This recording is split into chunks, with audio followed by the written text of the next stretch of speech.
நண்பர்களே, இன்று இந்தியா ஒரு புதிய யுகத்தில் நுழைந்திருக்கிறது. செயற்கை நுண்ணறிவு என்பது இனி வெறும் அமெரிக்காவின் கனவு மட்டுமல்ல, அது நம் தெருவில், நம் வீட்டில், நம் கைகளில் இருக்கிறது. 2026 இந்தியாவில் என்ன நடக்கிறது என்று தெரியுமா? சுமார் 50 லட்சத்திற்கும் அதிகமான இந்தியர்கள் தினமும் AI கருவிகளை பயன்படுத்துகிறார்கள். விவசாயிகளுக்கு பயிர் நோயை கண்டுபிடிக்க AI உதவுகிறது. மருத்துவமனைகளில் நோயை முன்கூட்டியே கண்டறிய AI பயன்படுகிறது.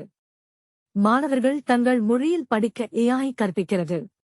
இது வெறும் தொழில்நுட்பம் மட்டுமல்ல, இது மனித வாழ்க்கையை மாற்றும் சக்தி. ஆனால் இங்கே ஒரு உண்மை இருக்கிறது. ஒரு தமிழ்நாட்டு விவசாயி AI பயன்படுத்தி தனது வருமானத்தை 2 மடங்காக்கினார்.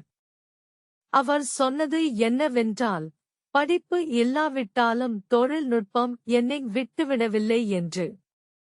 அந்த வார்த்தைகள் மனசில் தைக்கின்றன. நீங்களும் இந்த மாற்றத்தின் ஒரு பகுதியாக இருக்க விரும்புகிறீர்களா?